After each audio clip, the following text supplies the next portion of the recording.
almost in fact, by definition, spiritual, the word spiritual is put in contrast to material.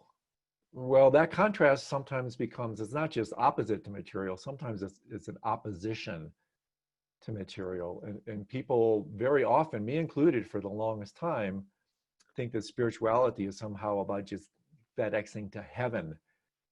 Almas, the great physicist turned psychologist, spiritual teacher, A.H. Almas, really beautifully once said, you know, when most people set out on the spiritual path, they're unwittingly setting out for heaven. We just want out. And because we associate the material with suffering, we want out of the material. And so therefore, if we don't bring the material with us, if we don't bring form with us as we progress on the path, our realization becomes disembodied, disconnected, incomplete. And I remember Ken Wilber shared this story with me. He said he was listening, or I can't remember how he got it, but someone conveyed to him that, you know, I don't really care about what's happening in the world right now. You know, when I die, I'm going to the Pure Lands. It's like, what? I mean, what kind of a spirituality is that? So I personally think it's really, really important, especially now that our spiritual practice is embodied. You know, meditation itself is not the end.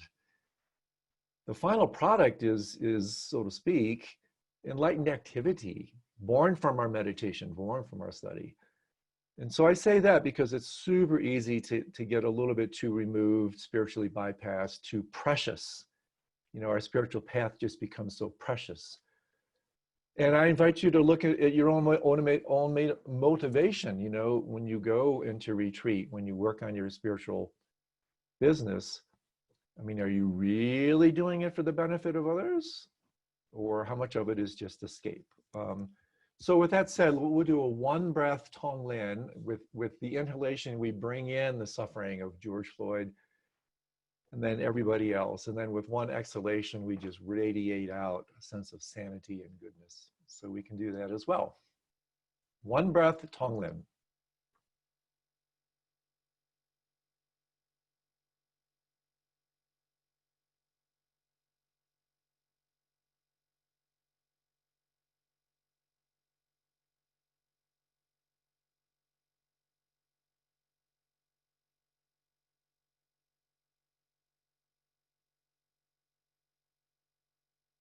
That's awesome.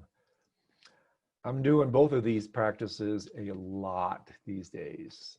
Every time I hear something that's difficult, one breath tonglen, one breath meditation really helps. So what we do with these sessions, as you know, is I'm gonna do a little riff. Then most of what we do is Q&A, which makes it really enjoyable for me, because that's by far my favorite part. But I do want to say something about a topic.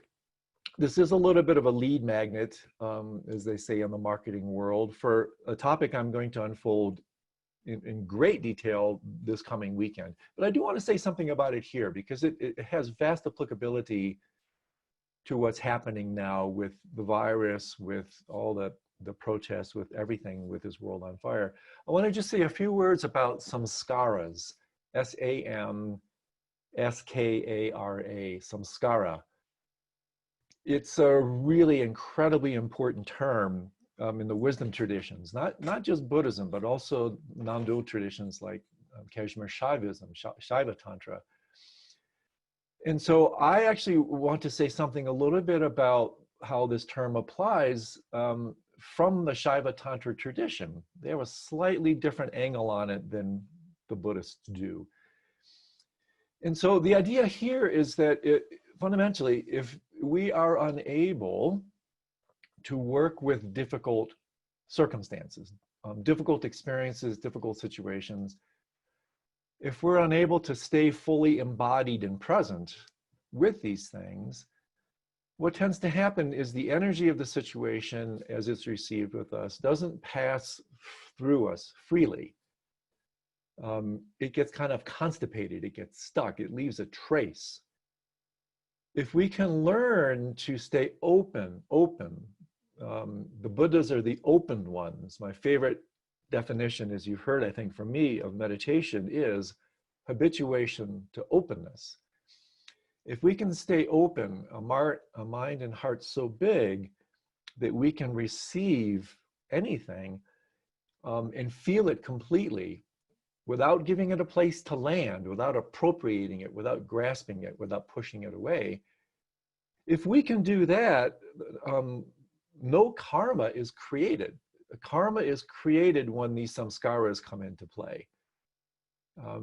And so there's a beautiful, and I'll say a lot about that, but there's a beautiful reference from Trungpa Rinpoche in the sadhana of Mahamudra. So this is my desert island liturgy. If I only had one liturgy I could take with me to a desert island, this would be it. The sadhana of Mahamudra is amazing, amazing poem. It's a masterpiece. And so in part of the liturgy, it says, good and bad, happy and sad, all thoughts vanish into emptiness like the imprint of a bird in the sky. Of course, birds don't leave imprints in the sky. So we can rephrase this, good and bad, happy and sad, all experiences vanish into emptiness, into openness, like the imprint of a bird in the sky, leaving no trace, living completely purely. And this connects deeply to what I've mentioned several times, is brilliant statement from Suzuki Roshi that, you know, we should live our lives like good bonfires. We shouldn't be smoky fires. We should cremate, this is my riff on it, we should cremate our experience as we live it by living it fully. That's not terribly difficult to do when things are really going well. Not so easy to do when what we have to ingest, digest, and metabolize is bitter, painful, unwanted, like what's happening now. So what this alludes to is super important, is that really the spiritual traditions invite the necessity, if you really want to wake up and clean up your act, clean up your samskaras, clean up your habits, your karmas, you have to be able to be open and stay with really difficult situations, like everything that's happening now. Because if we don't, we're planting these seeds deep within us that will sprout later. And in particular, we're concentrating, contracting, and creating these kind of psychic cysts. And this is really the way the non-dual Shaiva Tantra tradition refers to samskaras. Fundamentally, in popular psychological jargon, you've heard it, what you resist persists. What you resist persists.